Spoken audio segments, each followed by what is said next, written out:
Wake your ass up! It is time for the podcast.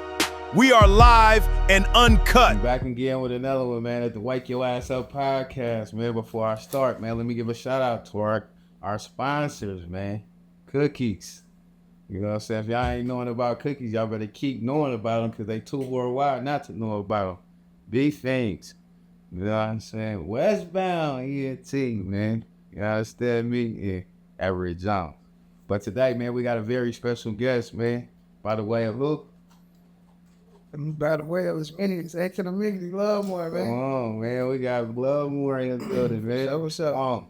It's a true honor, man. It's a true honor to have one of my good friends, my good brothers, you know what I'm saying, my good family member up in here, man. So let's start from the beginning, man. Let's do it. Where was Loove Moore born at, man? I'm born in Casa Permanente, man, in Oakland. You feel me? But I'm from Acorn. So that's my starting point. You feel me? St. Vincent, St. Patrick's, you feel me? Jubilee West, and all that type of stuff. So my mama from Acorn and my daddy from the Bottoms. So that's like ghetto Romeo and Juliet. You feel me? And it's that with us. I mean, a lot of my family moved out to the 70s, you know, in parking. And just been sliding, you know. Then I moved out in Tracy. I was out there. Went to high school out there.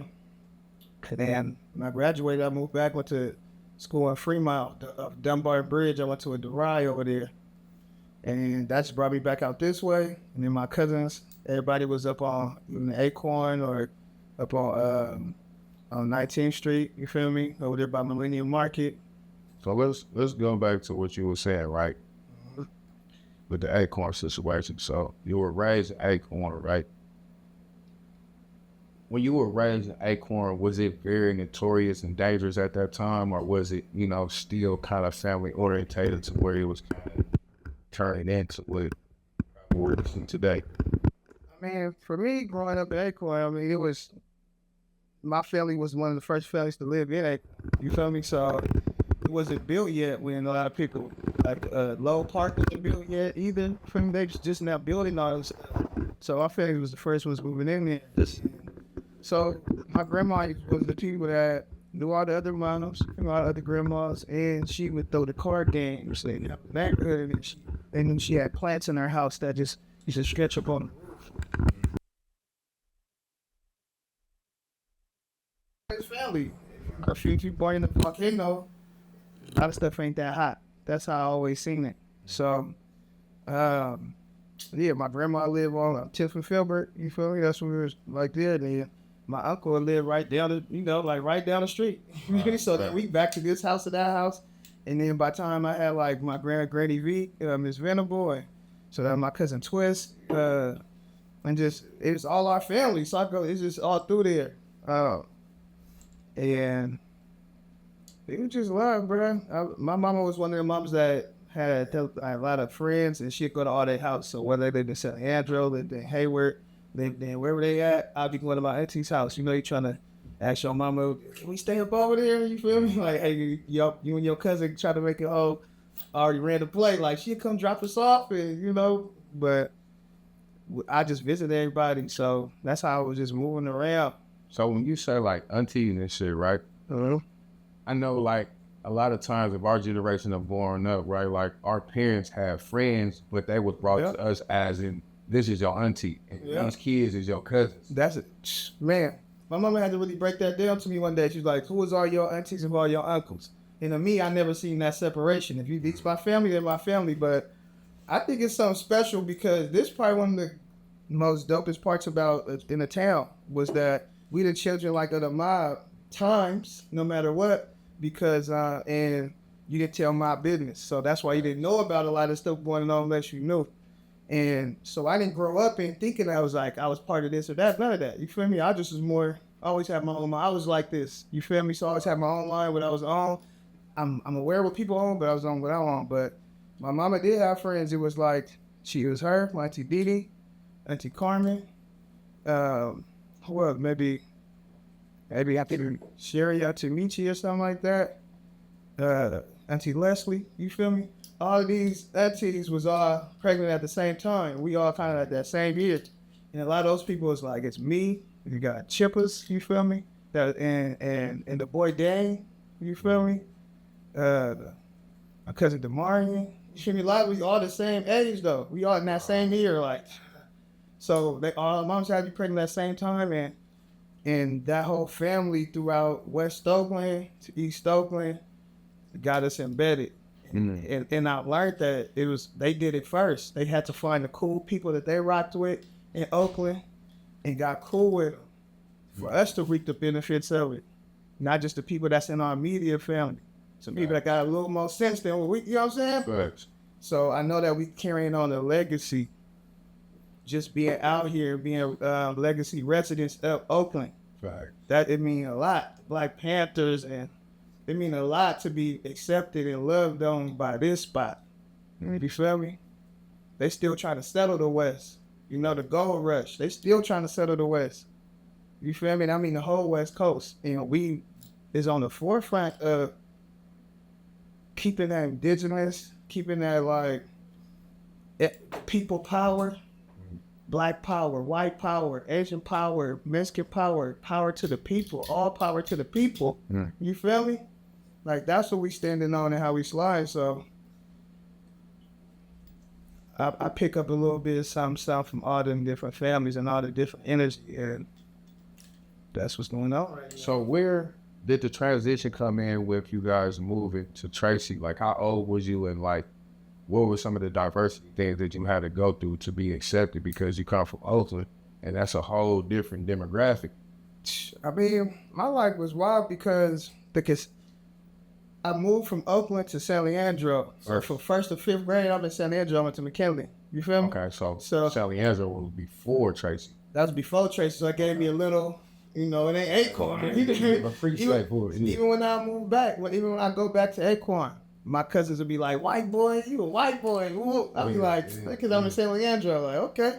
Y'all ain't never been there, so y'all don't know, but it's just, that's the only way they could cope with. I was gone and now I'm back. You feel me? But then by time, and I'm like the bougie side of my family. You feel me? And I'm from Acorn, but I'm still in the mix of all this shit. But it's like, I got family members that have been in the system with foster care. You feel me? Or get took by the city. You feel me? Just different other things. Right. So for us, my mama had worked for the city. She retired.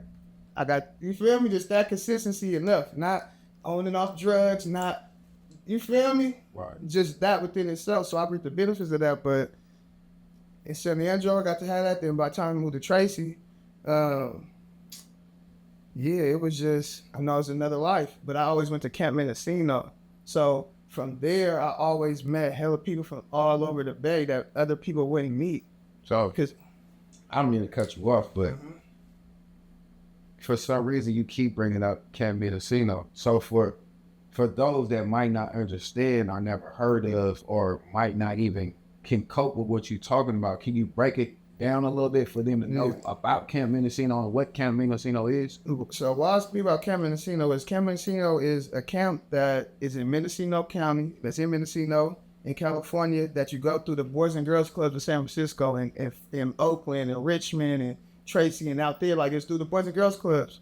So the inner city kids that is in programs actually doing stuff in the mix while they still young get to go out to Mendocino, where you horseback riding in a river, catching snakes, learning about animals, learning about indigenous tribes, learning cheers and spirits, and being on your own, independent, away from people. You got staff from the UK, from all around the world, because you got some staff from the Bay, and they got a thing called Camp America, where they'll give them stipends to come out here. So you get introduced to all these different cultures. So if you know Dragon Ball Z, they got the hyperbolic time chamber. And basically when you go in there, time is going slow while you in there, but when you come out, it's faster. That's what that did. Every session, you mean 300 to 600 new people every session. So it was like a year. You feel me? Expediting. I met so many different people. I know Shay Diddy on the radio. In the Bay Area, it's important because that's one things that united us. Shay Diddy that's on the radio was one of my counselors. You feel me? Jimmy from the Last Black Man in San Francisco. That bro was, you feel me? One of the campers. I used to call him Little Paul Pierce. He had heart. You feel me? And the Turk Dancer Velo, you feel me, was a camper. You feel me? Like it's so many other people that participate with that spot, and that connected all of us. Cause that was the one spot where growing up in the hood, like I said, Acorn, they'll be like, man, them suckers over there, we ain't rock with them suckers. So you just getting taught that coming up. You feel me? So they'll tell you like not like Richmond or something like that. I went to camp, I met a bro from Richmond. He had more heart than everybody. I'm like, everything I heard, he had more heart, and I rock with him harder than I rock with most people that was up here. So that already changed my mentality of people from Richmond. Because I'm like, I met somebody that's harder than somebody I know. He more solid and loyal. So that changed my mentality, being able to be exposed to those type of things. You feel me?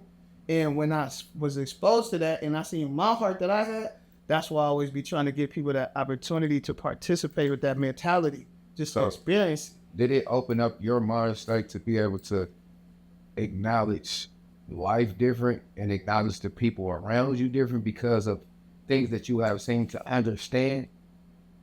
Yeah, bro. I mean, to be an Acorn in the bottoms and in the 70s and see domestic violence, that's what got me doing music. You know, to go to that, see all that type of vibe, and then to go into nature and be swimming and, you feel me, ropes course, like you on bug juice. You feel me? My friends used to be like juice, but the domestic violence was, I see all the family fighting. I'm crying, trying to break it up. Stop! Would y'all stop? Couldn't break it up. But the next morning, I'll be hearing it be quiet. You know, it's a brand new morning. The sun peeking through the house, and you just hear the radio playing. And we at the city we go. And see the saying, what's up? Now they back like this the next morning. I'm like, well, I wish I could make them feel that way. That's what got me into it. That's why I knew how powerful it was. I didn't know yet because I still thought it was little people in the box. I'm like, how the music? It's like a little person in there. They just got. I couldn't even comprehend it at that time, but I know how powerful it was to see that last night. I couldn't bring them together with this piece, but this music was able to. So to be able to have that experience, but then to go into nature, my life always gave me that duality of just like seeing like somebody get stabbed and we answer the door. Police draw up on them. You feel me? I thought it was a dream till I come back around my auntie and she like, oh yeah, I remember that day was this. Day was you was there. You remember that? You feel me? So to experience things like that, then to experience, I'm in Hawaii. Let's not get before that. Just the squirrel. It's a squirrel, bro. I'm at Low Park and the squirrel the dog walk up, I pet the dog, and the squirrel walk up, I pet the squirrel, bro. What's up? Let's go. Walk to the house with a squirrel. In the same neighborhood, bro. So when I see that type of magic, because I'm brave enough to go over there, go step outside, be looking weird over there, working out or just in my own zone, to be able to go to all the different hoods and all these places out here, and people say, I love you, bro. I just wish people could know that feeling.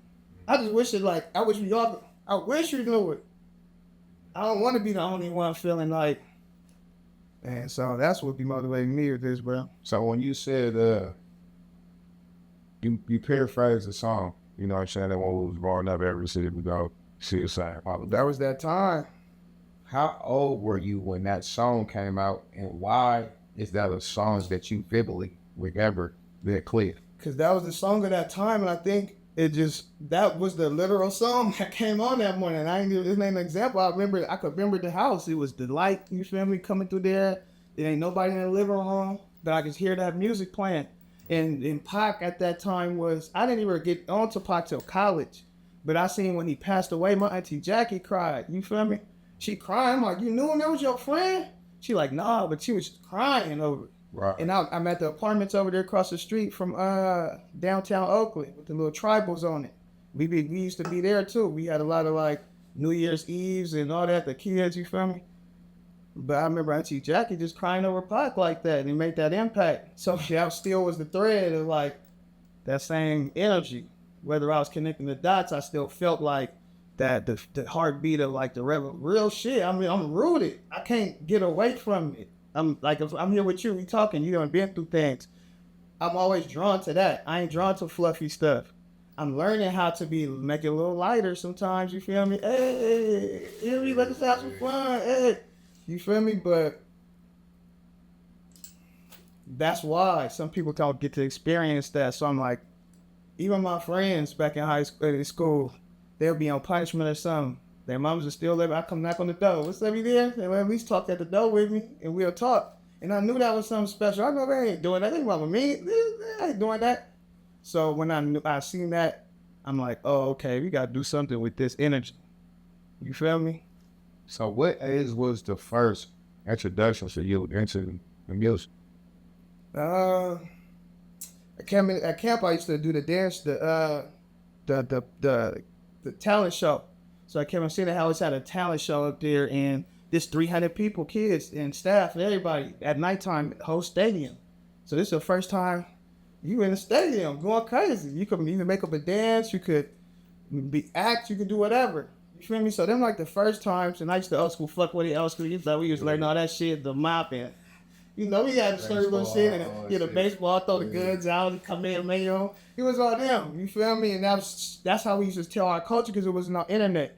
So how somebody dance, that's why it's a turf dance, because based on your turf, it's how you know how you dance, and I know what turf you was from. Then we just put all the turf dances together, that's turf dancing. So I got a question to add on with that, right? So with the style of turf dancing and dancing, was W.Y.A.U creating that game in Mendocino? W.Y.A.U was in Tracy. So W.Y.A.U was my turn dancing group.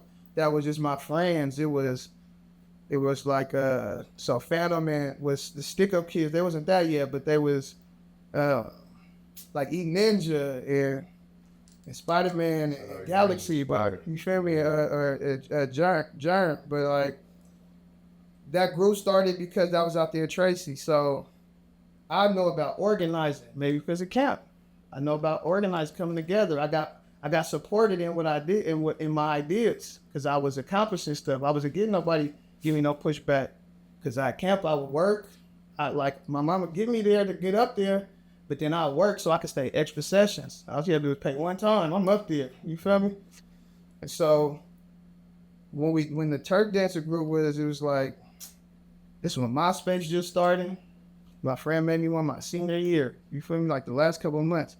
And then it was like, I printed out a paper. I went in there because I knew how to make PowerPoints and all that, but I just made like a paper and it had like, what's our team name? What's our team colors? You feel me? I just did that and I reached out to people on MySpace to see who I wanted to tap in. And the friends that already was around us, natural. It was my folks Erica and Dominique and now, you feel me? I think CBD and D-Lo and them used to be over there, so that was like a connection. That was kind of cool, but we didn't never cross paths back then like that. But we was in that same, you know, just within our time. But then we just came together. When we did that, we was called Thiz Masters first.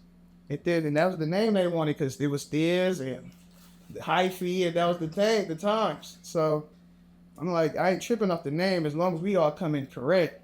And it wasn't nobody could sign up to try to be a part of it. It's like, no, this about we all kick it naturally. If you can't dance, you're going to learn how to dance. You feel me? It's on that hype versus we try to find the best dancer, be the best things that nah.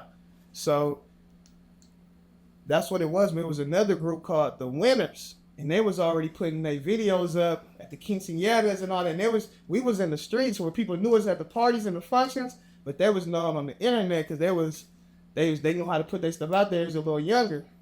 But then one time MC Hammer had a video. It was look, 3, 2, hot flow to the floor. It was so feel me, and he had his son dancing in it. We was at City Nights. We did a video and we squashed all that just with that philosophy of us coming together, not them suckers, and we battling. It was like, nah, we gonna come together. Rude Boy Reed. His dad worked with them. So with Hammer, somehow, we never knew what he did. Don't tell my business, you feel me? I don't know what he's doing, but he chilling. I just see him. You know what I'm saying? But so that was that. And then we all came and danced at the video. And then from there it was W.Y.A.U. Thiz Masters and the Winners made W.Y.A.U. So that was the first time instead of the group separating, we the architects and we all our shit, black all our shit separate. It started even NWO was black and white and black and red. You feel me? We separate, but that was the first. Now we coming together. Not say the first time, but you feel me? We start bringing it together. We bringing stuff together. Then I had NHT boys with my cousins. So by the time There's Wind popping, that we a group. If I got a show, I'm putting them on the flyer. Like y'all on the flyer too as There's Wind. Ain't more coming, but There's Wind coming too. And that was always the thing. When it come to functions, you know how it be. Come with all your partners. Oh yes, they could come in, but y'all gotta pay. Well, like y'all ain't not. Whoever I'm coming with, they coming in. You have to make sure you spoke up for that. What you bringing, especially in the function days. You feel me? They like you ain't getting like you know.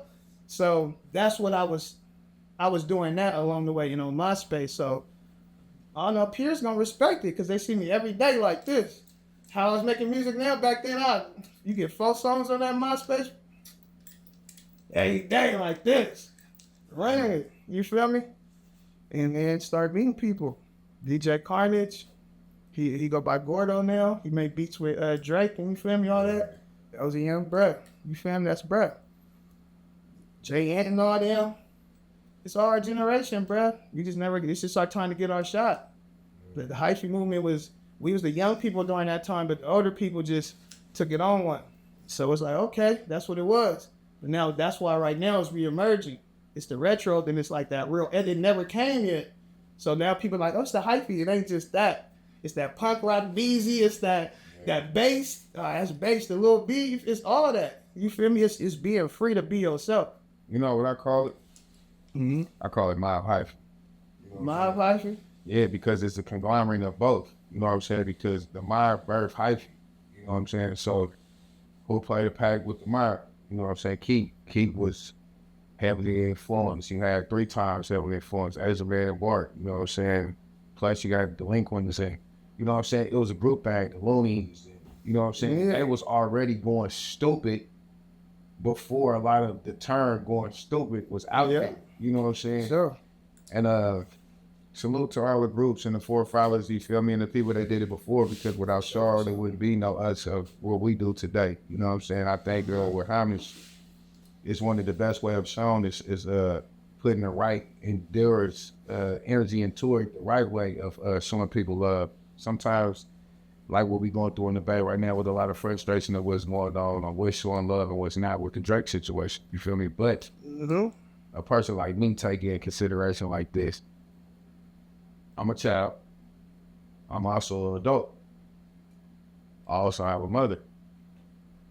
And if something was to happen to me, I would want my mama to have the best wishes for her and my family the way that she chose, because I'm her child. Today, I'm a grown man with my own family, but I'm still a child of a mother. You know what I'm saying? So his mother made the right decision for what was done for them and their family. You know what I'm saying? Especially when it's keeping about legacy and keeping longevity alive. And I say that to say this. There's a lot of people that's here that's still alive. But our son is not here no more, but they have the opportunity to help out in some type of sense. But they might turn the cold shoulder. So don't be mad or disappointed at somebody that at least stepped up to put some type of effort to make sure that their family has some type of legacy. He been fucking with us for over 15 years, so I don't understand why a lot of people have this illusionary mind state to where he's only coming to fuck with us due to the situation. But this is what we got to take heed to. Shout out to Kendrick. I fuck with Kendrick. I love Kendrick, what he do. But when Kendrick threw a shot at him, saying basically he can't come to where we are, but Kendrick also forgetting that he's from down the street, saying that about up here where somebody can't go. Why you didn't say that about he can't come there? So it's kind of like you put us in the middle of y'all politics. It is. They both trying to BG us right away, and that's like, they don't know that. Should have had to, and we ain't on that. So shout out to both of them. I salute them, but I also look at the clear narrative. Like, a person is only responding to something that was led. This old school this. This old school this. They fighting through this arm, made him hit him. Boop, now y'all fighting. That's what it is, bro. Don't do that, bro. You don't try. We ain't on that. We been gang dust since little. You all have been a Kool-Aid, don't know the flavor. You feel me? And but the thing with the Drake thing and Kendrick is what you said. You know, all of that I agree with. You feel me? I think the issue that come in when it comes to the Bay is why can somebody else represent the Bay but not us? That's it. That's what's most people and you either gonna get the people that's just saying it straight up and they saying it cool, and it's the people that's just jealous of that and they saying it from that way. But that's the whole thing, is the point still matter. That why do it take somebody from 9 here to push our stuff and not us? We ain't accepting it from somebody like us. If somebody else is doing it going crazy, like, man, we critiquing it. You feel me? Versus letting it slide. So that's basically what it be. And when you pay homage and to those certain things, it's actually leaving them with something. You feel me? Like if you came in, I would have wished he got on that song with Young Barry, Keith the Snake, BB the General. And if he got on that, that's what that would have went up. That makes sense. Beat y'all were in that place. See, now that's actually looking out for us. And you part of something. We'd have been Drake, cuz like. But that's not what you're doing. But and y'all too wise to not move in that capacity. To add on to what you just said, y'all the biggest in the world. Y'all can't make mistakes like that. You feel me? Being the biggest in the world, because we all looking towards that. I think my observation, my opinion, not fact, right?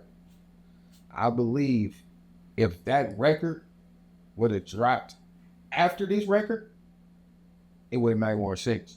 Not saying what the levels, what they did was not right or not on point, but what I was saying as a business person and looking from the outside looking in, if I kind of already knew or had some type of thing that I knew that this play was gonna hit, I would have made sure that came out first and then dropped that DB the General on them, because now that gives them a leisure to go up, because now this producer has co-signed one of the biggest artists in the world, and he just did something for his hometown too. So now that would have gravitated to that energy. You get what I'm saying?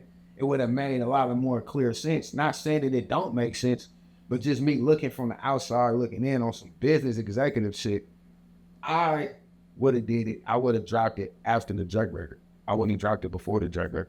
Oh yeah, because it would have, but so maybe it didn't happen that way either though. Maybe that something just was done and then this one just happened. You feel me? But that's why we know that it's already out. But it could be some disclosed business to us as well, to where might they even know that the record was gonna be on the placement. You know. And a big part I can say about Drake doing a song about the Bay Area, it's like somebody making a song about the ladies.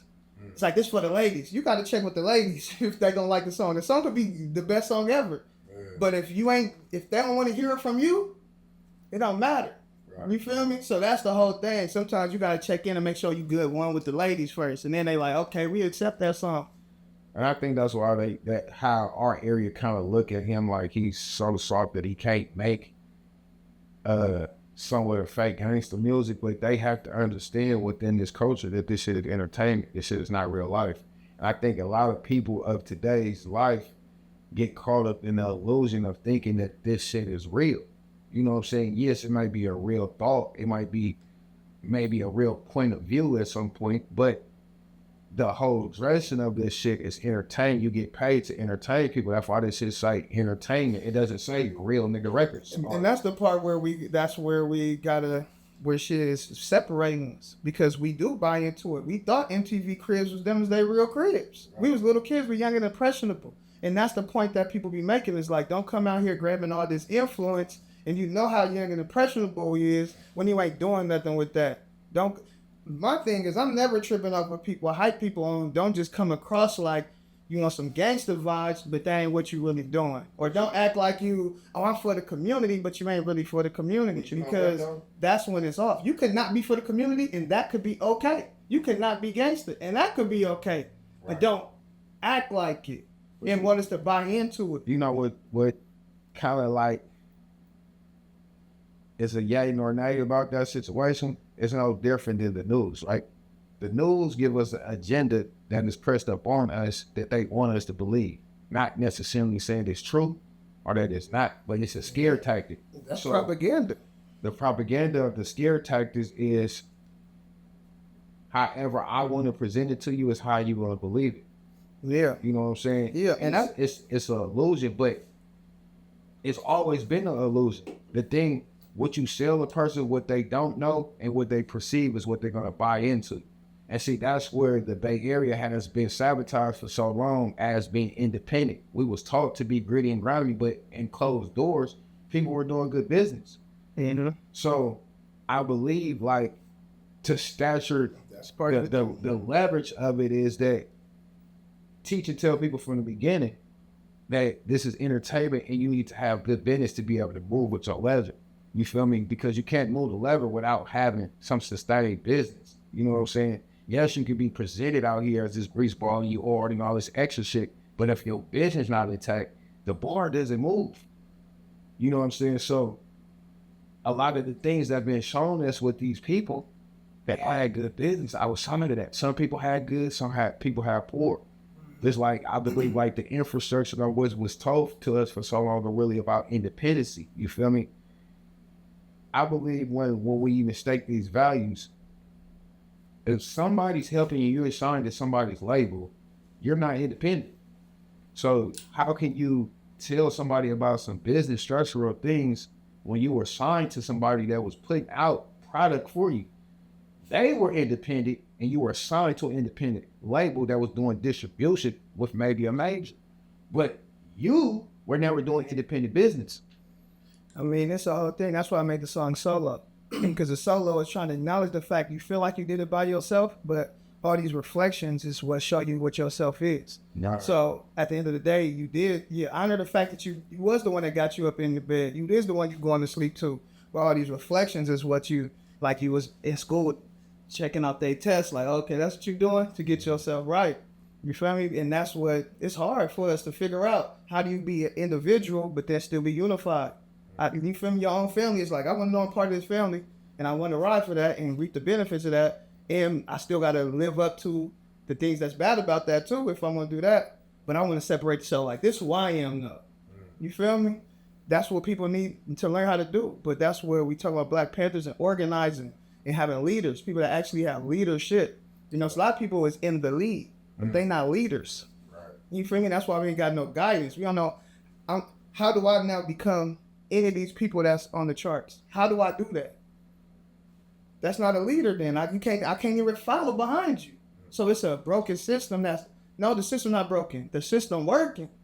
It wants us to buy into the lottery of being in sports, being in a lottery of being an artist. You feel me? Because you know, the more people buying into it, only a couple of them win. So who getting the jackpot? So we ain't gonna never fight. Give him a little bit, he gonna be cool. Let me give him a little bit. He gonna just, his whole little fight gonna die out in. Cause we only feeling fight off of, I'm only unifying to go against him, to go against them. But when that fire gone, you ain't got no fuel no more. You ain't mad no more. And now you gotta redefine yourself. And we always lose ourselves with every generation because they fuel their fire from anger, from I should chip on my shoulder and prove them wrong. It ain't about that. So that's why we got to show that guidance. That's why we're doing unity hikes. That's why we come together on our events and in our platforms, and we use, you know, we gonna promote each other's stuff. You feel me? Because we are that infrastructure ecosystem for ourselves. And if we continue to be like that consistently, we keep going up. And I'm seeing that happen. Fly. I made that. We talking about the Drake song. I heard the end beat. I'm like, I flipped that the same day, shot a video, and then just the next day I shot another video for it in front of an acorn. You feel me? I shot one and I edited, and the next one I shot one right in front. And I put the history. I tried to show visuals to what I'm talking about. Yeah. And now it's playing at the Giants game. You feel me? Within a week. And the part of it why I say it ain't about marketing and trying to pay into it, because the marketing I had to pay to go down to the LA. I had to rent a car, rent a room, whoa, and my time and energy. But what I was doing was working for God, because God put it in my spirit to say, dang, bro, they want this to happen. All right, let me come down there and make sure we can rally us up. And by me rallying us up, we used our platforms to push out a message of, hey, brothers, it's Men Mental Health Month right now. All right, brother, don't give up, don't quit, bro. You hear from all these different frequencies. Somebody gonna say it in the way that you gonna hear it. You feel me? That go up. Now that helped people find me. That's how I paid for promotion already, just from going down there, investing in what God already given me. So it's just a different way to be organic. It's still happening, but it's gonna happen that way, and it's gonna take time because that's how God works. You don't just, I'm trying to buy my way into heaven. I'm trying to buy my way into something that's like, no, you gotta genuinely just be who you are and receive what comes with that. Facts. Right. And we showing people how to do that. It's accessible. It's like a gym or something. You feel like the gym is just the flow right there. It's everybody got access to it. This how you could get to this shaking this way. It ain't like you gotta buy the course or do the nothing. Facts. Right. Just once you got what you got, come on and contribute to what the fuck you got going on. So as he growing, he might just be the guy that's working in the booth because he fuck with me and know my spirit. He hit me on the burner account. Bro, I'm trying to play it. Send it to him, play it that day. But as he grow, now I know the person that owns the stadium or he the one that run the program at the whoop. And that's why we got to be patient and we help each other rise. Because now he going to rise and be something different. He might not even want to do that at all. He just saving up so he could get a yacht, so he could travel the world. Now you want a yacht with a breast sliding. But we so locked in trying to milk him for one thing, you blocking your own blessing. You feel me? So that's what I'm out here showing. If people keep locking, he an influencer, he a TikToker. No, we got influence. TikTok, wake the fuck up. We on the podcast. Right. You feel me? Like, people is trying to minimize people. They're trying to make sense of this shit. And then they want to make dollars if it ain't making sense. Like, you making hella sense. But they like, if you ain't making dollars, they ain't tripping up what Bird talking about. Because they like, he ain't got the... I was at the I Need to Know podcast. One of the young brothers said, MC Hammer ain't a legend. He said, MC Hammer ain't a legend. All the guys that one song, don't touch this. We was like, bruh, do they play that? He said, I only played it. Yeah, they played it at my dance. You know that song 20, 30 years old? And they still playing it at Joe dance? And now then it started clicking. But to me, it was because in that moment, the example, I felt like it was like, they'll probably glamorize Lil Boosie because he got chains on. Or he winning. But they ain't going to look at the chains Harriet Tubman had to break off. It made nothing. And what's more important? Well, you feel me? So we on the overground railroad. We ain't on the under. That's why I'm sliding from here to LA. I went to Panama, went to Atlanta, did a hike with Bank up over there. I don't even know him like that. I just went out there to touch bases, like show respect. We locked in a little bit. You feel me? But all the rest of them they all know each other. I'm just now getting to know everybody. You feel me? So but I know me. That's something to add on with that, right? Oh yeah. So with all of this being said, right? What do unity mean to you? I mean, unity to me is like, so we always say community. And unity, we like common unity. You feel me? So we always preach that community, but we all could like drugs together. That's the drug community. Even we all could like going to do some, all bastard. It don't matter what you're doing, you like cheese. That's the cheese community. So community is just the common unity of us coming together and so we practice that. The unity now in that is how do we unify that? How do we move as one within that community? You feel me? We all think alike about this. How we move together, not separate. We all want to talk right now. We all start talking, saying our idea. We can't hear it. It's too many noises at the same time. How you unify that voice so it's louder? So that's what's happening when you see the hike and it's like, keep doing your thing, brother, because we unifying the voices. Everybody got a message saying it's different in silos. But we say it together, that's a unified voice. Now they're hearing it. Now we get 10 million on this video, 3.5 on that one. Off of just, bros, gather together, say this on the phone. 10 seconds. Because it's reality. I ain't trying to get you to see nothing.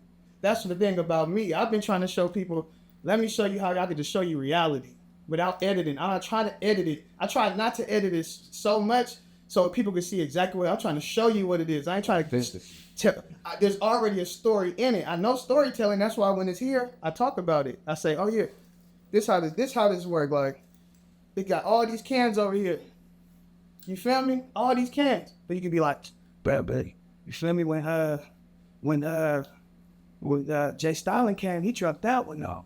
So that made that can different than all the rest of them. You feel me? That's the storytelling. It's the same can. It's the cam that, you feel me, just out, but it spilt, and then when you feel me, then we had to move the cameras, and then now that cam became something different. It's the same cam. That's called intention. When you got intention into what you're doing, you're gonna move off intention. You ain't moving to try to create a story out of thin air and shit. It's already around us. It's hella stories. And like this studio we in right now, my bro had this one. I came in here, he tried to rent me this one out. Or he not renting, but he said, I'm gonna be here for a couple more months. He showed me, he had his stuff up in here a different way, and we back full circle. You feel me? It's literally that. And God already wrote it. I don't need to. I just gotta be vulnerable enough to say it and not think they gonna think I'm bragging. They gonna think some shit I don't even can't know what y'all gonna think. You feel me? I just gotta be vulnerable enough to be like, bruh, let's tell the story like God. Yeah, that's what I was. That's what I think. I think we in the same studio. And that's what we showing people is that access. Everybody got access to that. I don't matter how much money you do or don't got. That's what the technology doing. They agree. They want to have more technology. They want more things. So that gave us the ability to have something. You feel me? I knew how powerful it was that it was revamping stuff. I know people mad at AI technology and all that. I get it. I know, but it's like the Native Americans. When you take something, you use it. Don't do it for no reason, because energy that can be created to destroy, it's just gonna transfer into something else anyway. You feel me? So D-Knock, the 99-cent store on West Oakland on 7th Street go down. You feel me? They take it away because they steal in or whatever. They just leave. D-Knock set up a tent right in the front. I used to see him with a backpack walking around Lake Merritt. You want some incense, CDs, DVDs? Before even people was even woke to Shake Butters. You for $10 for that? Can I eat that? Nah. You feel me? He set up his shop. Where they left, he flourished. He got social capital. He got 2 brick and mortars now just because he got a phone that got Cash App on it. Send it to me. Technology would allow them to be there and flourish just a little bit. Yeah, what I said was D-Knock, he had the, so basically where the dollar store couldn't flourish, D-Knock came in there because he had this phone that I seen fall out of his pocket, hit the floor. That was his whole cash register right there. That right there allowed him to get 2 brick and mortars and flourish in the neighborhood where the dollar store couldn't, a big chain. Right. You feel me? I get inspired every day out here by people like that out here. Just like you. Look at this. What you undid. How you turned your life into this. Right. And help others. Yeah. So as an innovator / artist, right? What makes you different than others that does some of the things that you do, but not know how to present it to sidewalk? I mean, I think that make me different is that, I know how the same I am about with everything and how accessible it is. Yeah. So that's just what it is. I just want to, I minimize it. I make it simple. I ain't trying to make it complex. So like, if let's say I don't got no phone. If I don't got no phone, I would just make an Instagram account on somebody's phone. I have one. I borrow your phone. Hey, bro, let me your phone real quick. Just send me your collab post, bro. At this point, now I don't even need no phone. I don't even know camera. Hey, bro, I would just have I got these card readers. Boom. So now I just wait till I'm around somebody with my card. Hey, bro, I can put this in your camera real quick when we done. Boom, shoot one real quick. All right, bro, take my card back out, put it in my phone, upload it. So it ain't about really, it ain't nothing in the way. You got utilities on your utility belt, but it's just like, if I want to draw a happy face, if I had a napkin right here, if I had a line paper, if I had a canvas, if I had a mural wall, I'm still gonna paint it out. I could take this and fold it and rip it, put it in a circle. This is what I mean. I learned how to express myself through the elements, through anything. You feel me? So I'm not limiting myself. And that could make me different temporarily, but I don't want to be different in that. I want to be the person that we all could do that, just like we're using these words to talk, just like we all using cameras, we all got a phone. We all could use it, just like we all got Instagram. But you feel me? So let us learn how to all use it. If you can choose, if you don't want to, that's okay. But at least have the opportunity to know, like, if I want to use it this way, I could. and I ain't got to rely on nobody else to do it.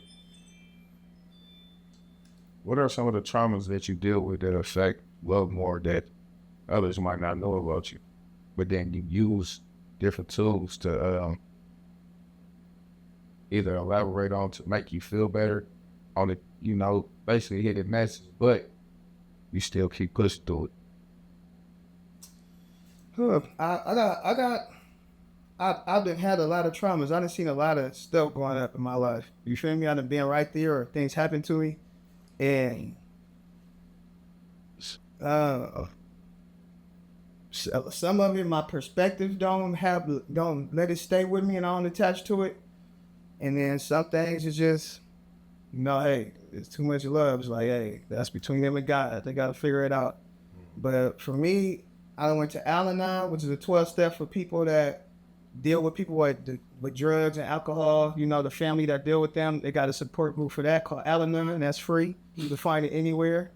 And from there, I went to a 12-step called CODA, which is code for codependency. And that's where I felt home.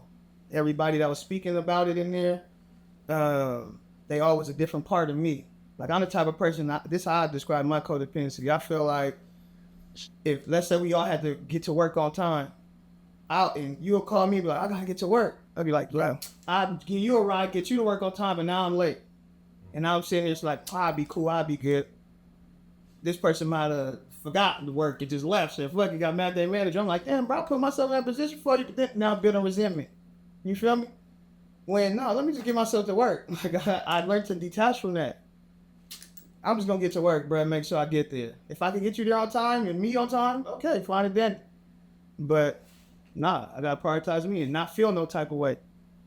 I gotta just be like, I'm gonna feel what I feel, but still move accordingly. I get hell mad at my manager or something, but I ain't gonna slap him just cause I'm mad. You feel me? So that's emotional intelligence.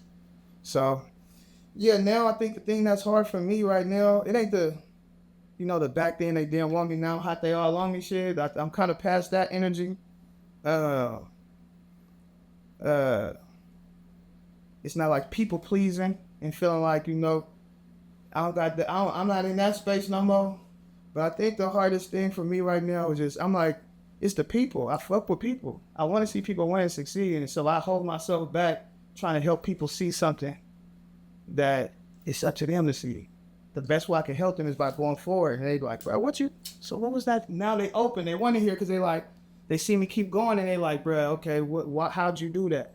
They're not debating me no more when they used to.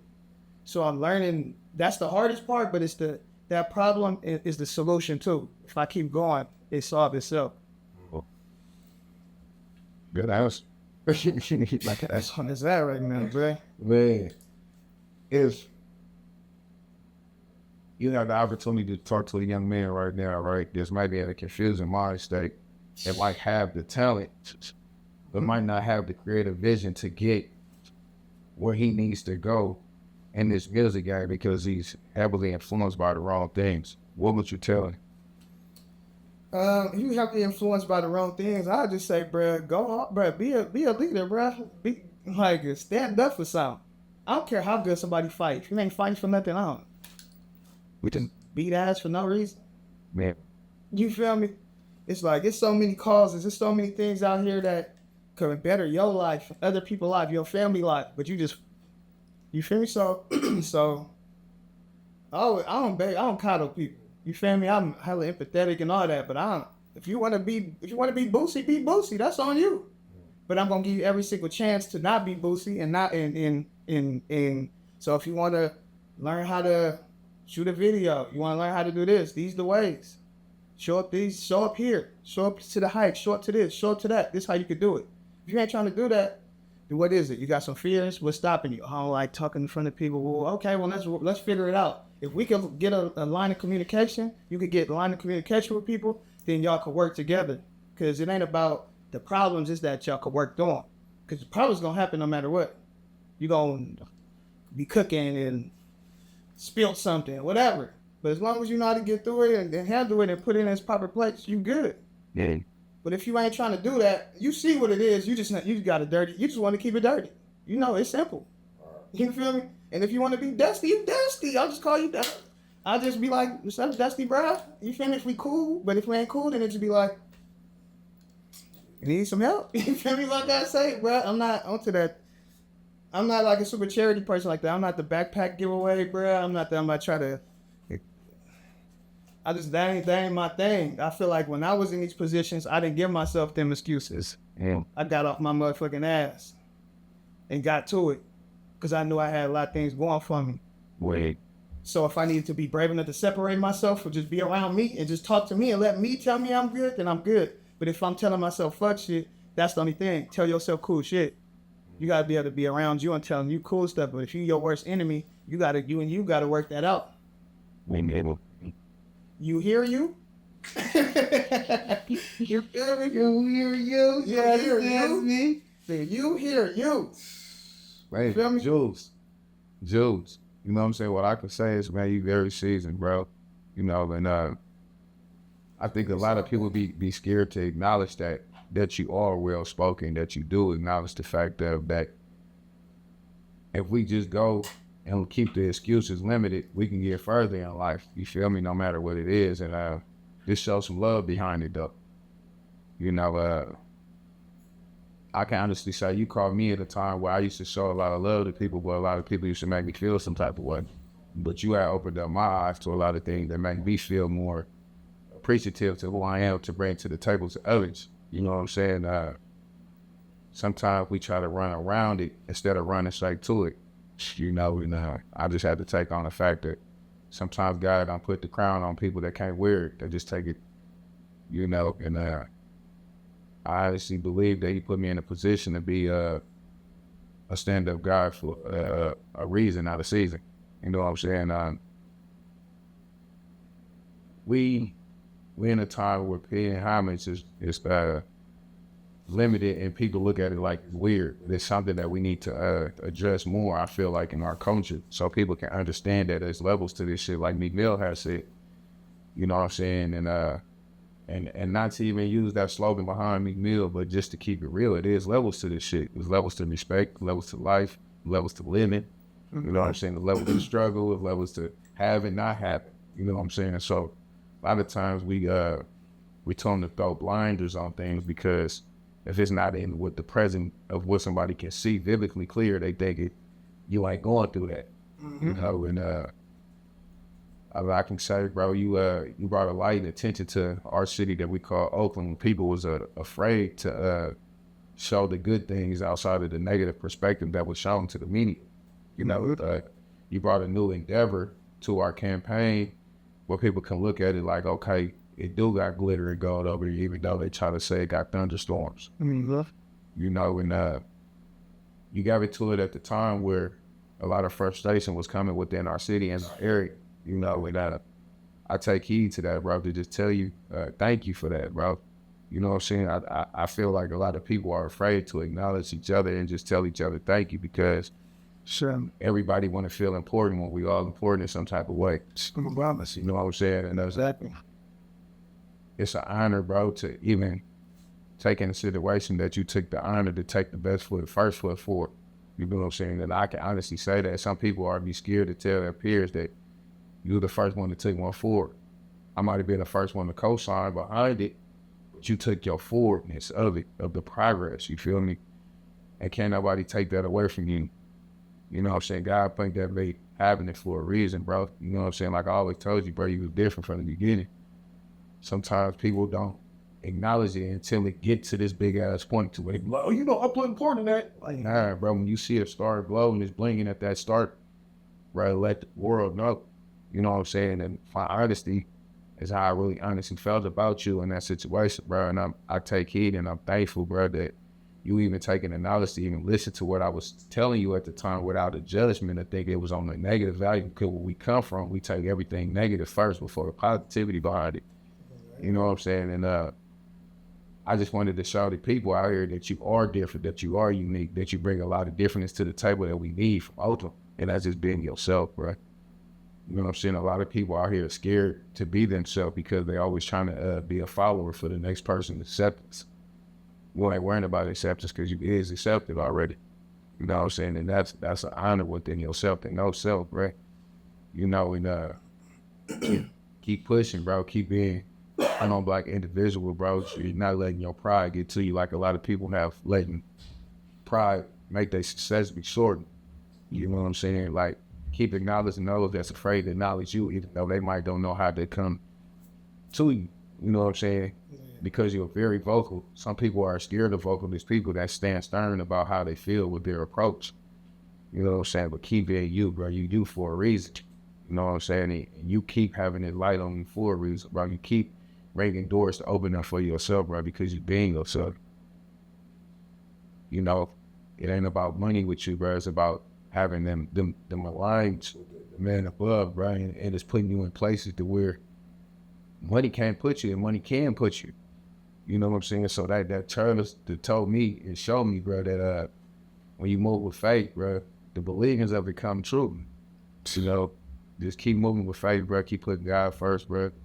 That family order, bro, and keep pushing through, because your day of you being successful in the life where everybody can see it is coming sooner than what you think. You know what I'm saying? You already successful, but sometimes they don't want to be a part of the circus unless they can be a part of the act. You know what I'm saying? So you got that coming, bro. You know, keep putting the paint where it ain't, what they say. You know what I'm saying? Keep being consistent, bro. Keep being well grounded. You know what I'm saying? Keep being with the approach to understand that, bro, sometimes you gotta hold babies and kiss women and, you know what I'm saying, be productive in places that you might not want to be in, and being around people that might not accept your order, but they understand your approach. You know what I'm saying? There's so many people out here, we come with judging books by its cover until you read it, but some people try to read your cover but understand your book is cold. You know what I'm saying? Like, you play the dominant effect in a lot of biblical points in music to dance to present day to this day. You feel me? From transitioning A-Mo, from your real name and to Loove Moore, and you know what I'm saying? Now knowing that your last name is Moore. It's not just like some or that you just you feel me? So it's like it's a more. You know what I'm saying? So it's a blessing to be able to have that or about yourself, bro, to keep pushing, bro. You know, it's just my appreciation again to show you on camera, bro, that you will always have my support, and you will always have my solidarity behind everything that you got going and what you're doing, bro, because I appreciate what you bring to the table as a man first, not for what you do, for how you do things with people like what you talking about for Oakland. Bro. You know what I'm saying? Keep being great, bro. Keep making the city look great. You know what I'm saying? Keep being fearless. You know what I'm saying? Just keep being you, bro. You know what I'm saying? It's been a true honor. I'm thankful to be able to have you as a guest today. You know what I'm saying? And talk some of this positive light of what you got going on, the positive things. Yeah, we all have probably some value or perspective that we might want to attend to, but why bring that energy to yourself when you don't have to? You know what I'm saying? Oh, yeah. You got a lot of great things going on, bro. Keep campaigning the way that you do, bro, because success is the choice and not giving where we come from. Keep choosing success, you know? Niggas proud of you, bro. Just leave to death, bro. You know what I'm saying? Got a little more in the building, man. Came through the sprinkle a little light on this, man. Can't meet a scene of his life. Family involved with the music. Shout out to W.Y.A.U. Shout out Shivers, NXT, Diz Win. His whole journey, you know what I'm saying? Can't meet a scene of people that play, say Diddy, you know what I'm saying? Yep. Film on mics and shit like that. You know what I'm saying? It's an honor, bro, to be able to share some of your legacy on our platform today, bro. And I just want to say thank you again, bro. And I appreciate you from the bottom of my heart, bro. Keep being great, bro. So we I'm saying, keep being great. You know what I'm saying? Whatever I can add on to even the equation that I already add on, bro, I'm gonna keep doing that as long as I'm here. Living with able-bodied arms, hands, and legs, and everything else, brother. So, you feel me again, man? It's the W.Y.A.U podcast, man. We have Loove Moore in the building, man. Hey, also remember this, though. They may do it to you, but don't do it to yourself, man. Before we go, man, is there any last words that you want to tell the people, or where they can find you at, or how can they reach you, or contact you, or, you know, even just network you, period. Network with you, period. I mean, the tree don't promote the apples, you feel me? They ain't never seen an Apple commercial. So you gonna find it when you need to tap in. But what I would say right now, bro, is just really go within. You feel me? Take that time. I'm doing the same thing right now. Is God put something special in all of us, and we the only ones that know what it is. And we'll be real selfish and arrogant to know that we got this gift that can help somebody else, even though it can't help us. But we know it can help somebody else, to not use it and just do it for that purpose. Right. But what I can tell you is when you do it for that purpose, it's going to make a way for the rest of your life. Because when God got a purpose for you in this world, God going to make a way to give you a whole ecosystem to keep you here. Right. So, hey, always remember that, though. You know what I'm saying? Man. It's the Loove Moore, man. Love. It's the Carterblock Wake Your Ass Up podcast, man. For sure. You know what I'm saying? Shout out to all our sponsors, man. Y'all know who y'all is. Cookies, Beef Things, Westbound ENT, Average Jones, man. Thank y'all for fucking with us. Another episode down, man, and around, and we putting on for the town. And we don't fuck with you clowns. You hear you? You understand me, man. But before we go, I need you to do one more thing. What is that? Wake your ass up, mic drop. We won't. Understand? Come on, man. We out, man. It's the Wake Your Ass Up podcast. Mr. Carterblock, man, himself. Loove Moore here, man. Come on. Anything. Salute. All right. Yeah. There you go. We have a full straight. Thought you was in the Drake for a little longer, but that was everything. Everything else was wrong.